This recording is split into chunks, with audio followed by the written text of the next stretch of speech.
Hello everyone, I welcome you all once again to this channel Prabhavi Education Hub. And in this video, we will be talking about the overview of the labor codes. तो labour codes के बारे में already हमने पढ़ लिया है। 4 labour codes मैंने आपको बताए हैं। चारों लेबर कोड्स को मैंने बहुत अच्छे से समझाया है, एक एक करके एक वीडियो बनाई है, तो उनको जरूर देख लेना। सीधा इस वीडियो को देखने से पहले मैं एडवाइस यही करूँगा कि उन सारे वीडियोस को देख लेना जो इससे पहले की हैं, जो कि यूपीएससी की अगर आप तैयारी कर रहे हो, यूपीएससी के ईपीएफओ की, तो बहुत ज़्यादा हेल्पफुल ये क्लासेस होंगी, बिकॉज ये लेबर लॉ से रिलेटेड मैं टॉपिक्स कवर कर रहा हूँ। इससे पहले मैंने इंडस्ट्रियल रिलेशन से रिलेटेड टॉपिक्स भी कवर किया हुआ है, तो ये काफ़ी ज़्यादा इम्पॉर्टेंट आपके लिए होगा।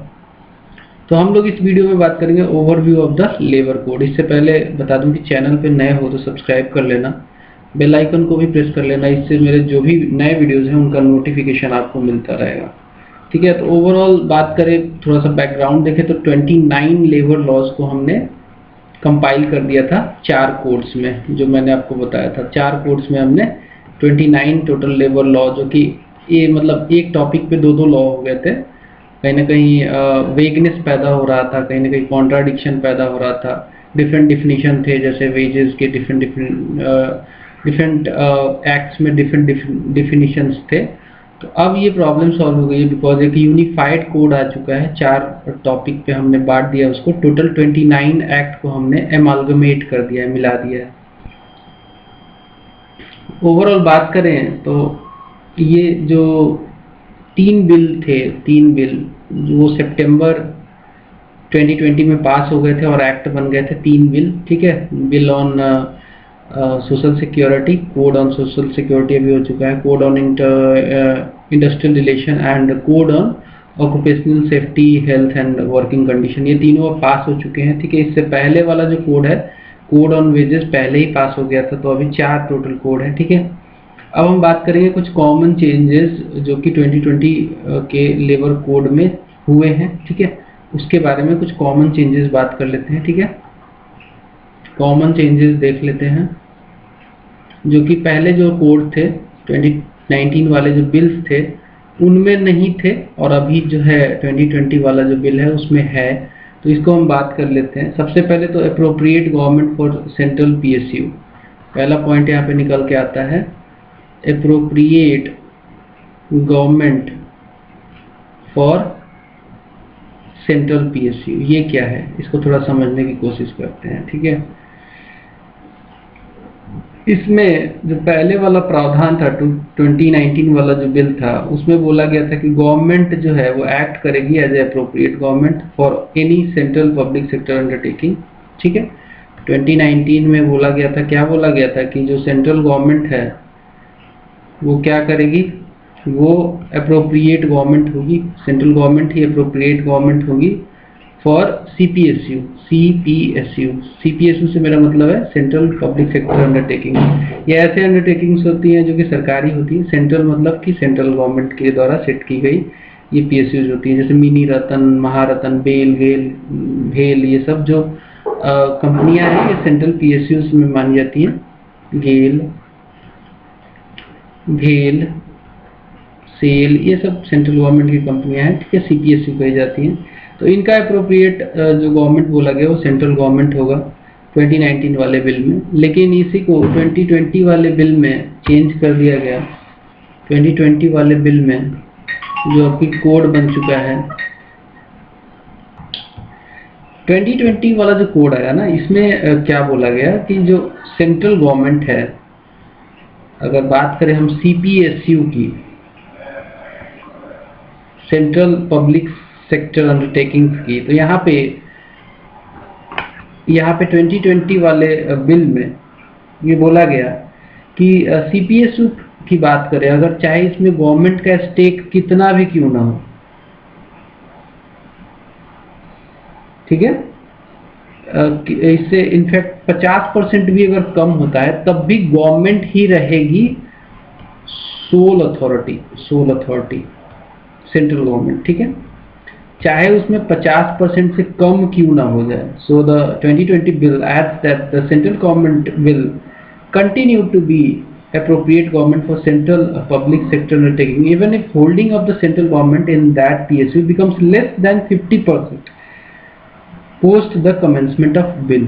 ठीक है, तो ये 2020 में ये चेंज आया। ठीक है, इसके अलावा अगर और भी प्रोविजंस की बात करें, जैसे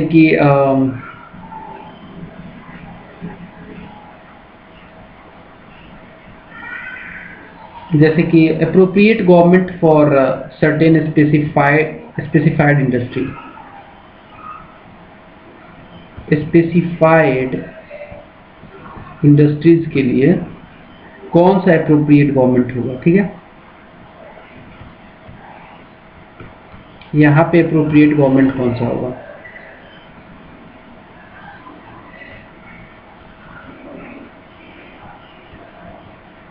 कौन होगा। ठीक है, यहाँ पे अगर बात करें तो यहाँ पे बोला गया 2019 वाले बिल में कि जो सेंट्रल गवर्नमेंट होगी वो अप्रोप्रिएट गवर्नमेंट होगी for certain industries including railway के लिए, माइंस, टेलीकॉम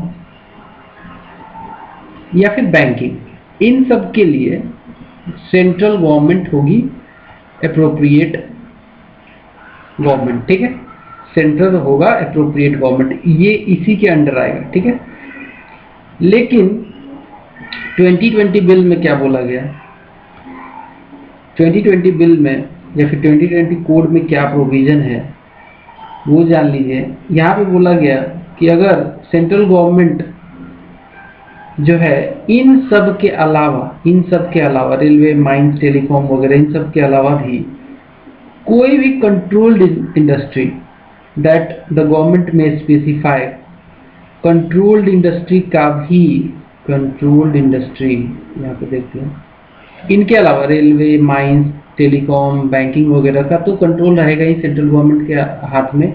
इसके अलावा अगर कंट्रोल्ड इंडस्ट्री की बात करें तो कंट्रोल्ड इंडस्ट्री के लिए भी अप्रोप्रिएट गवर्नमेंट सेंट्रल गवर्नमेंट ही होगी। ठीक है, ये बात आपको क्लियर हो जानी चाहिए। अब क्या है ये कंट्रोल्ड इंडस्ट्री, ये भी जानना जरूरी है। तो बिल में इसको डिफाइन किया गया है, जो occupational safety and industrial relation पे जो बिल है, जो कोड है, उसमें स्पेसिफाई किया गया है कि क्या होता है, उसमें डिफाइन किया गया है कि कंट्रोल्ड इंडस्ट्री क्या होती है। कंट्रोल्ड इंडस्ट्री एक ऐसी इंडस्ट्री होती है जिसका कंट्रोल यूनियन के हाथ में है, जिसके यूनियन का कंट्रोल जो है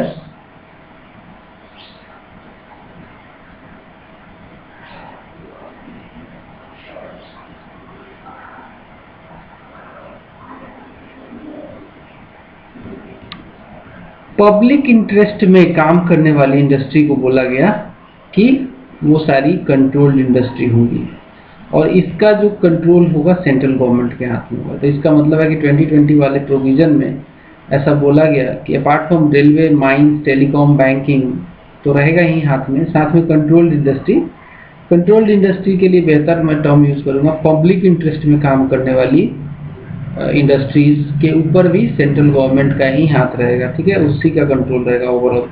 चलिए आगे बढ़ते हैं और कुछ बात डिस्कस कर लेते हैं। नेक्स्ट पॉइंट है compounding of offences punishable with imprisonment. Next point आता है यहाँ पे कंपाउंडिंग ऑफ ऑफेंसेस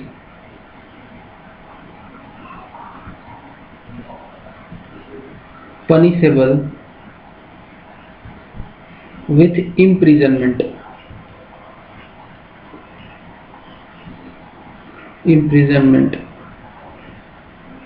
ठीक है, तो भैया इसमें भी 2019 में कुछ अलग था, 2020 में कुछ अलग है, तो क्या है इसको जान लेते हैं।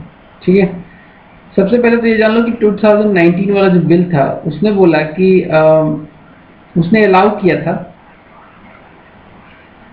जो भी ऑफेंसेस होगी जो कि इम्प्रिजनमेंट के लिए बेसिकली उसमें प्रावधान होगा।